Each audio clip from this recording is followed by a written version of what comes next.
मुल्क की इस वक्त जो सियासी और माशी सूरत-ए-हाल बन चुकी है और दूसरा ये कि अदलिया के महाज से जिस तरह से मखसूस नशस्तों का केस जो है वो टेकअप किया गया है और साथ ही साथ इमरान खान को रिहाई मिल चुकी है साइपर केस में। यह तमाम चीज़ें वाज़ेह कर रही हैं और ये तमाम मामलात इस चीज़ की इंडिकेशंस हैं कि इमरान खान के लिए रास्ता खुल रहा है, इमरान खान के लिए आगे आसानियाँ पैदा हो रही हैं और इस हुकूमत के लिए जो कि नाअहल तरीन हुकूमत, निकम्मी तरीन हुकूमत और करप्ट तरीन हुकूमत साबित हुई है, इस हुकूमत के लिए अब मुश्किलात पैदा हो चुकी हैं, पैदा होना शुरू हो गई हैं और इनके गिर्द अब शिकंजा कसा जाएगा और इमरान खान को रिहाई और रिलीफ और इमरान खान के मैंडेट की वापसी के लिए वो तमाम तर इक़दाम किए जाएंगे।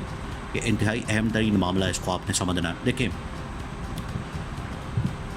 जो पाकिस्तान की इस्टेब्लिशमेंट है उसको भी अब समझ आ चुकी है कि इस हुकूमत के होते हुए तो मुल्क नहीं आगे चल सकता और मुल्क की सूरत हाल जो इतनी ख़राब है, मुल्क की सियासी और माशी सूरत हाल जो इस कदर अदम इस्तेहकाम का शिकार है, वो मज़ीद बिगड़ती जा रही है।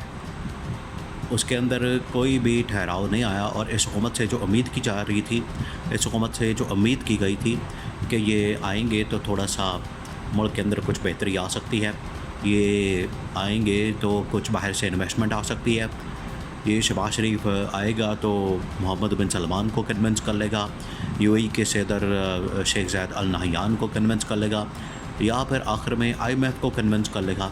लेकिन मजाल है कि इसने किसी एक भी पार्टी को, कि एक भी शख्सियत को, एक भी मुल्क को, एक भी इदारे को कन्विंस किया हो कि पाकिस्तान में आप इन्वेस्टमेंट कर सकें। देखिए, जब भी ये किसी मुल्क के साथ बातचीत करते हैं, इदारे के साथ या सरबराह के साथ, वो कहते हैं कि पाकिस्तान में आप मुझे पहले स्टेबिलिटी तो दिखाएं, सियासी स्टेबिलिटी, क्योंकि सियासी स्टेबिलिटी ही वो चीज़ है जिसकी बुनियाद के ऊपर इन्वेस्टमेंट की जा सकती है। वो सबसे बड़ा सवालिया निशान ये पैदा करते हैं कि आपके मुल्क के अंदर अव्वल ये कि आपको मैंडेट नहीं मिला, मैंडेट मिला है इमरान खान को, चले आपने जैसे तैसे करके हुकूमत बना ली, मान ली आपकी हुकूमत है, आप भी वज़ीर-ए-आज़म हैं, तो उसके बाद फिर इमरान खान जो अपोजिशन में है आपने उसको पकड़ के जेल में रखा हुआ है।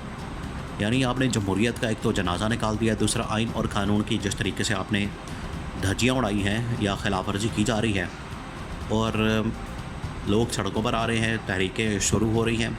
फिर सूरत हाल में हम अपनी इन्वेस्टमेंट और पैसा लगा के तो फंसा के बैठ जाएंगे, इस वजह से हमने पाकिस्तान में इन्वेस्टमेंट नहीं करनी, तो वो साफ इनकार कर देते हैं। इसी वजह से पिछले 2.5 महीने के अंदर 1 रुपये की इन्वेस्टमेंट, बल्कि पिछले 2.5 साल के अंदर 1 रुपये की इन्वेस्टमेंट नहीं आई, उल्टा ये हुआ है कि पाकिस्तान में जितने भी इन्वेस्टर हैं, बड़ी बड़ी कंपनियां हैं, बड़े बड़े लोग हैं इन्वेस्ट करने वाले या इंटरनेशनल कंपनीज़ हैं, वो सारी मुल्क से भाग गई, सब दौड़ गई। उन्होंने देखा है कि यहाँ पर आए रोज़ तो इंटरनेट बंद हो जाता है, सिस्टम बंद हो जाते हैं, बड़ी बड़ी वेबसाइट्स बंद हो जाती हैं, जिस तरह से ट्विटर है, फेसबुक, यूट्यूब के ऊपर हर वक्त जो है वो हमेशा तलवार लटकती रहती है। तो हम कारोबार किस तरह से चलाएंगे? आज की दुनिया की कारोबार तो इन सोशल मीडिया प्लेटफॉर्म्स के बग़ैर तो नहीं चलाए जा रहे, वो सारे कारोबार इनके ऊपर आ चुके हैं, सारी दुनिया का बिज़नेस इनके ऊपर आ चुका है, सारी दुनिया के कारोबार और जितनी इन्वेस्टमेंट और ये तमाम चीज़ें वो इनके ऊपर आ चुकी हैं। तो अगर ये ख़त्म कर देंगे तो फिर इन्वेस्टमेंट कहाँ से आएगी? ये इस हुकूमत की नाकामी, ये हुकूमत समझ ही नहीं पा रही। मसला इनका ये है कि हुकूमत क्या, नवाज़ शरीफ जो इनको चलाने वाला है वो 2017 से आगे नहीं आ रहा, वो 7 साल हो गए, 8 साल हो गए, वो उधर ही फंसा हुआ है, तो उधर फंसा रहेगा तो मुल्क को भी उधर ही फंसा देगा। ये विज़न तो नहीं होता, ये लीडरशिप तो नहीं होती। आपने तो आगे बढ़ना है, आगे का सोचना है, आपने अपनी नस्ल का सोचना है, अपनी जनरेशन का सोचना है, लेकिन वो ऐसा खपती किस्म का आदमी है, ऐसा एक सेल्फिश आदमी है, एक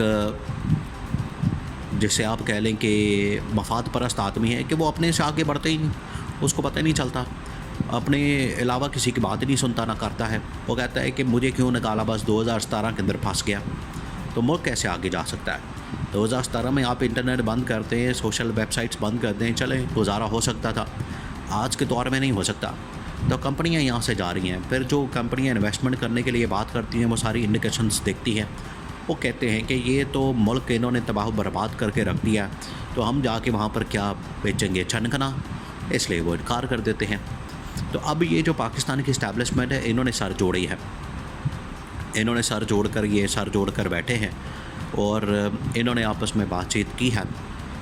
ये जो फॉर्मेशन कमांडर्स कॉन्फ्रेंस हुई है, इसमें तो तमाम पाकिस्तान की जितनी टॉप मिलिट्री कमांड है उनको एतमाद में लिया गया। अब असल में बैठे हैं जो पाकिस्तान की क्रीम है टॉप मिलिट्री कमांड के अंदर, जो बिल्कुल टॉप लेवल की जो क्रीम और जर्नल है वो बैठे हैं। उन्होंने कहा है कि ये मुल्क जो है अब हमने इसको बिगाड़ना है कि सुधारना है।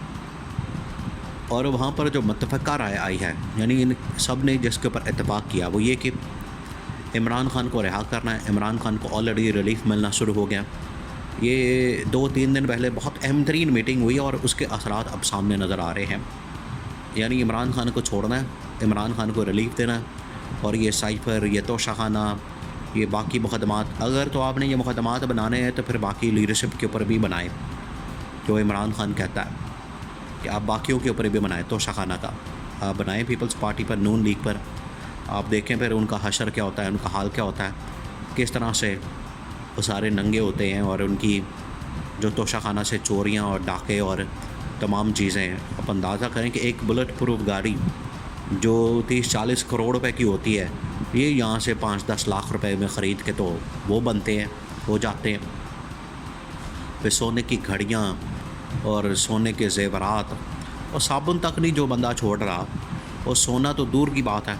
ये शरीफ ख़ानदान का हाल है।